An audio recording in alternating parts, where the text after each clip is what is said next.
Rasulullah SAW. Maka itu Rasulullah tidak hancur ketika melihat cahayanya Allah. Dari peristiwa Isra Mi'raj ini, Nabi dapat oleh-oleh. Karena Allah bilang, Akulah Rabbmu, maka kerjakanlah sholat demi mengingatku. Nabi dikasih oleh-oleh sholat 50 waktu. Lalu Nabi keluar ketemu dengan Nabi Musa. Ya Muhammad, tadi aku mendengar bahwa engkau diberikan ibadah sholat oleh Allah 50 waktu. Sebaiknya engkau minta diskon sama Allah. 50 waktu itu terlalu banyak untuk umatmu yang terlalu lalai. Oke, Nabi balik lagi.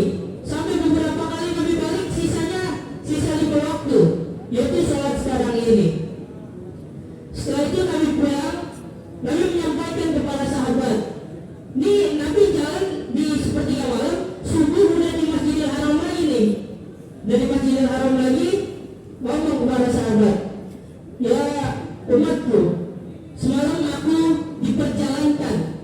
Karena di ayat itu asro itu artinya diperjalankan. Aku diperjalankan oleh Allah untuk bertemu dengannya. Lalu beberapa sahabat ada yang tidak percaya. Bilang Nabi berbohong, karena emang kalau di otak manusia itu nggak bakal masuk di akal manusia. Tapi satu sahabat yang langsung bilang kalau Nabi itu benar, yaitu Abu Bakar As-Siddiq. Disitulah Abu Bakar bilang, apapun yang kamu ucapkan ya Rasulullah, aku akan mempercayainya, sekalipun kamu mengangkat gunung terbesar di dunia. Nah, dari situlah Abu Bakar diberi gelar As-Siddiq. Isra Mi'raj ini menurut riwayat adanya di bulan Sya'ban atau di akhir Rajab. Menurut riwayat. Nah, terjadi sebelum Nabi itu hijrah, masih di Mekah. Peristiwa itu terjadi karena pada saat itu adalah tahun kesedihan bagi Nabi. Makanya Allah selaku kekasihnya memberikan hiburan kepada Nabi berupa perjalanan ke langitnya Allah Subhanahu wa Ta'ala. Sebagaimana Isra Mi'raj ini berdekatan dengan bulan Ramadan. Dalam Al-Baqarah ayat 183, A'udzu billahi minasyaitonir rajim. Ya ayyuhalladzina amanu kutiba 'alaikumus shiyam kama kutiba 'alal ladzina min qablikum la'allakum tattaqun.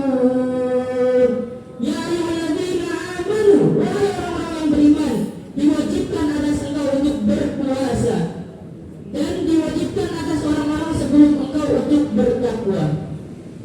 Sebagaimana di ayat ini kita diwajibkan untuk berpuasa, karena puasa itu bukan puasa Ramadan aja. Sebelum umat Nabi Muhammad, umat-umat yang lain Yahudi dan Nasrani itu berpuasa juga, tapi bukan puasa Ramadan. Nah, di kita ini Nabi Muhammad diberikan puasa Ramadan 1 bulan full.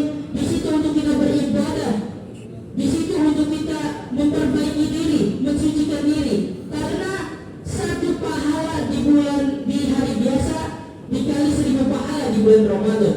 Makanya di bulan Ramadan ini banyak yang tadarus, zikir, diperbanyak sholat sunnah, dan juga spesialnya lagi di bulan Ramadan adalah 10 malam terakhir, yaitu Lailatul Qadar. Lailatul Qadar ini lebih baik daripada 1000 bulan. Dan juga Nabi tidak berpuasa berturut-turut 2 bulan selain di bulan Sya'ban dan di bulan Ramadan. Karena bulan Sya'ban adalah bulannya Rasul dan bulan Ramadan adalah bulannya umat. Sekian kultum yang panjang. Semoga membekas di hati kalian semua. Dan wabillahi